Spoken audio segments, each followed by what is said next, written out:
പക്ഷേ ഞാനൊരു കാര്യം ഉണർത്തുകയാണ്. കഴിഞ്ഞ മൂന്നാമത്തെ വ്യാഴാഴ്ച ഞാൻ റാസൽ ഖൈമയിൽ ഇരിക്കുമ്പോൾ എന്നോട് യാസർ കാളാടെന്ന ചെറുപ്പക്കാരൻ മറ്റൊരു ചെറുപ്പക്കാരൻ വന്നിട്ട് ചോദിച്ചു, സുഖവിവരങ്ങളൊക്കെ പറഞ്ഞിട്ട് ഇയാൾ നിങ്ങളെ വല്ലാതെ തെറി പറയുന്ന ആളാണ്, നിങ്ങളെപ്പോഴും ബദരീങ്ങളെ എന്ന് പറഞ്ഞ് വിളിച്ചാർക്കുന്ന ആളാണ്, നിങ്ങളെക്കുറിച്ച് സംശയമുണ്ട് എന്ന് പറഞ്ഞു. ചോദിക്കാൻ പറ്റുമെന്ന് വെച്ച്. വളരെ സന്തോഷം, ചോദിച്ചാൽ വളരെ സന്തോഷം. വന്നു അയാൾ ചോദിച്ചു, നിങ്ങൾ ഈ ബദരീങ്ങളെന്ന് വിളിച്ചാൽ ആർക്കും ഉണ്ടാക്കാറുണ്ടല്ലോ വെച്ച്. ഞാൻ പറയാം, എൻ്റെ വിശ്വാസം എനിക്ക് സ്വന്തമായൊരു കഴിവുമില്ല, എൻ്റെ ഉമ്മക്ക് സ്വന്തമായൊരു കഴിവുമില്ല, എൻ്റെ ഉപ്പക്ക് സ്വന്തമായൊരു കഴിവുമില്ല, എൻ്റെ ഡോക്ടർക്ക് സ്വന്തമായൊരു കഴിവുമില്ല, മുഹ്യിദ്ദീൻ ഷേഖിന് സ്വന്തമായൊരു കഴിവുമില്ല, ബദരീങ്ങൾക്ക് സ്വന്തമായൊരു കഴിവുമില്ല, മുത്തു മുസ്തഫ നബി സല്ലല്ലാഹു അലൈഹി വസല്ലമക്കും സ്വന്തമായി ഒരു കഴിവുമില്ല. അല്ലാഹു തആലക്ക് മാത്രമേ കഴിവുള്ളൂ എന്ന് 100% വിശ്വസിക്കുന്നവനാണ്, അത് പറയുന്നവനാണ്, അത് പ്രചരിപ്പിക്കുന്നവനാണ്. പക്ഷേ എനിക്ക് അസഹ്യമായ അസ്വസ്ഥതകൾ, വയറുവേദന, മറ്റു വേദന വരുമ്പോൾ ഡമ്മേന്ന് ഞാൻ വല്ലാതെ വിളിച്ച ആർക്കാരൊക്കെ ഉണ്ട്, നിങ്ങളും ചെയ്യാറില്ലേ എന്ന് ചോദിച്ചു. മേന്ന് വിളിക്കാറില്ലേ ചോദിച്ചു. ഉണ്ട് പറഞ്ഞു. അപ്പോൾ അദ്ദേഹം എന്നോട് പറഞ്ഞു, അത് ഭൗതിക കഴിവല്ലേ, ഇവിടെ ഭൗതിക കഴിവല്ല വിഷയം, ഇവിടെ അഭൗതിക കഴിവാണ്.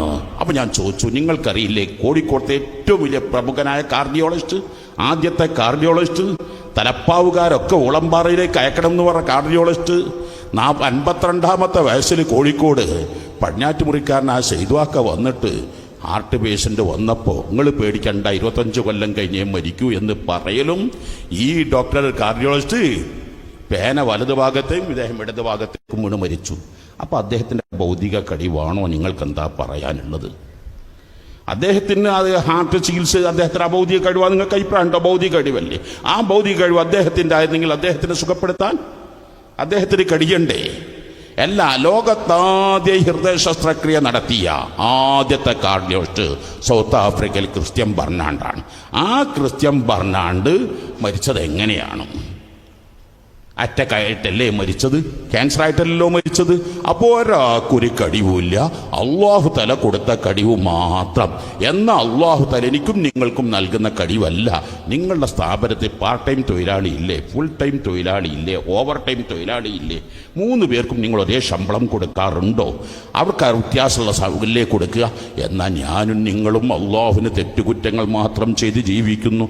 ഇത്രയും കഴിവ് നൽകിയെങ്കിൽ അള്ളാഹുവിൻ്റെ ഔലിയാക്കളെ അരിഫീങ്ങൾ അള്ളാഹു തലക്ക് ധാരാളം ശ്വാസങ്ങൾ ഉച്ഛസിക്കുന്നതും നിശ്വസിക്കുന്നതും ആ ചിന്തയല്ലാതെ മറ്റൊന്നുമില്ല. അവർക്ക് അള്ളാഹു തആല വേറെ കഴിവ് കൊടുക്കൂലേ?